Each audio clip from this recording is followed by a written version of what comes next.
Lions ડિસ્ટ્રિક્ટનો dream project માત્ર 300 દિવસમાં 125 water cooler water purifier યુનિટનું સ્વપ્ન સાકાર.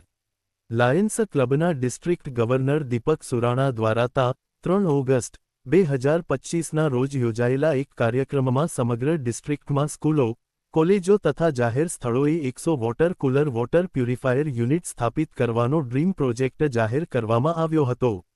આ પ્રોજેક્ટને સમાજ, દાતાશ્રીઓ, લાયન્સ ક્લબો અને સેવાભાવી સંસ્થાઓનો અભૂતપૂર્વ સહકાર મળતા 100 યુનિટનું લક્ષ્ય વધારીને 125 યુનિટ કરવામાં આવ્યું અને તા 30 જૂન 2026 સુધીમાં માત્ર 10 મહિનાના એટલે કે અંદાજે 300 દિવસના ટૂંકા ગાળામાં 125 યુનિટનું કાર્ય સફળતાપૂર્વક પૂર્ણ કરવામાં આવ્યું. આનો અર્થ એ થયો કે સરેરાશ દર અઢી દિવસે એક નવા વોટર કુલર વોટર પ્યુરિફાયર યુનિટનું ઉદ્ઘાટન કરવામાં આવ્યું, જે પોતાના પ્રકારનો અનોખો સેવા પ્રોજેક્ટ છે. આ શ્રેણીમાં આજે મહારાજા સયાજીરાવ યુનિવર્સિટીની કોમર્સ ફેકલ્ટીના પોસ્ટ ગ્રેજ્યુએશન બિલ્ડિંગ ખાતે 120માં વોટર કુલર વોટર પ્યુરિફાયર યુનિટનું ઉદ્ઘાટન ડિસ્ટ્રિક્ટ ગવર્નર દીપક સુરાણાના હસ્તે કરવામાં આવ્યું. આ પ્રસંગે ડિસ્ટ્રિક્ટ ગવર્નર દીપક સુરાણાએ જણાવ્યું હતું કે જો એક water cooler water purifier unit દ્વારા દરરોજ સરેરાશ 200 વિદ્યાર્થીઓ કે નાગરિકો શુદ્ધ અને ઠંડુ પીવાનું પાણી મેળવે, તો 125 યુનિટ દ્વારા દરરોજ આશરે 25,000 લોકો સુધી સ્વચ્છ પીવાનું પાણી પહોંચે છે. આ માત્ર એક ઇન્ફ્રાસ્ટ્રક્ચર પ્રોજેક્ટ નથી, પરંતુ હજારો લોકોના આરોગ્ય સાથે જોડાયેલો અત્યંત અસરકારક અને માનવ સેવાનો પ્રોજેક્ટ છે. અવતરણ ચિહ્ન. કાર્યક્રમમાં કોમર્સ ફેકલ્ટીના ડીન પ્રા. પ્રજ્ઞેશ શાહ વિશેષ ઉપસ્થિત રહ્યા હતા. તેમણે લાયન્સ ડિસ્ટ્રિક્ટના આ લોકોપયોગી અને સમાજલક્ષી પ્રોજેક્ટની પ્રશંસા કરી હતી. આ પ્રસંગે લાયન્સ ડિસ્ટ્રિક્ટના હોદ્દેદારો, વિવિધ લાયન્સ ક્લબોના પ્રતિનિધિઓ, શિક્ષકો તથા આમંત્રિત મહેમાનો મોટી સંખ્યામાં ઉપસ્થિત રહ્યા હતા.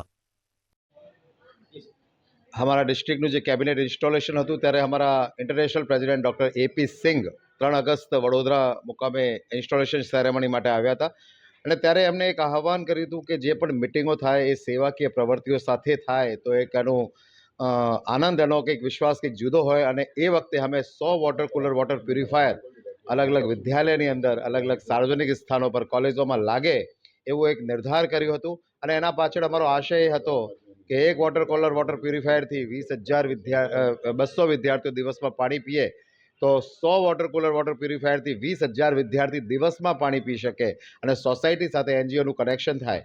પણ મને જણાવતા આનંદ થાય છે કે 100 વોટર કુલરનું ટાર્ગેટ અમે પૂરું કર્યું અને 125 વોટર કુલરનું ટાર્ગેટ સુધી અમે 30 જૂનમાં પહોંચવાના છે. આજે MS યુનિવર્સિટી ખાતે કોમર્સ ફેકલ્ટીના ડીન માનનીય પ્રજેશભાઈ શાહ અહીંયા ઉપસ્થિત છે. એમની ઉપસ્થિતિમાં અમે એક વોટર કુલર વોટર પ્યુરિફાયરનું PG બિલ્ડિંગમાં ઉદ્ઘાટન કર્યું છે. દક્ષાબેન ગિરીશ, લાયન ક્લબ સનશાઇન એ અમારા અત્યારે આ મહિનાના જે 11 વોટર કુલર પ્રોજેક્ટ છે એના ઇન્ચાર્જ છે. ભોટે દાદા છે, અમારા કેબિનેટ સેક્રેટરી આશિતભાઈ છે, હર્ષદભાઈ છે, ઘણા બધા લાયન મિત્રો, ડાંગરવાલાજી છે, હિનાબેન ઉપાધ્યાય છે, બધા મિત્રો, લાયન્સ મિત્રો અહીંયા ઉપસ્થિત છે. અમારા પરેશભાઈ પઢારિયા છે. અને મને આનંદ છે કે સમાજ સાથે NGO લાયન્સ ક્લબને આ એક સેવા કરવાની તક મળી છે. ધન્યવાદ. Deepak Surana, lions club district governor. Lions club international દ્વારા આ વર્ષે શાળામાં, કોલેજમાં વિદ્યાર્થીઓને અનુકૂળ પડે એ રીતે ઠંડા પાણીના કુલર ડોનેટ કરવાનો જે એમનો પ્રોજેક્ટ છે એ અંતર્ગત એ લોકોએ 100 કુલર પ્રોજેક્ટ રાખ્યો હતો, પણ અત્યારે લગભગ 125 કુલર એ લોકો ડોનેટ કરી ચૂક્યા છે. તો એમાંનું એક કુલર આજે MS યુનિવર્સિટી ફેકલ્ટી ઓફ કોમર્સમાં ડોનેટ કરવા માટે લાયન્સ ક્લબ ઇન્ટરનેશનલની ટીમમાં એમના ગવર્નર દીપક સુરાણાજી તથા પ્રતાપરાવ ભોઈટે અને આખી ટીમ એમની અહીંયા આવી અને એ લોકોએ MS યુનિવર્સિટી ફેકલ્ટી ઓફ કોમર્સમાં એક વોટર કુલર ડોનેટ કર્યું. હું આ ડોનેશનને આવકારું છું, એમને અભિનંદન આપું છું અને સમાજના આવા કામો સતત કરે એવી શુભેચ્છાઓ સાથે હું વિરમું છું.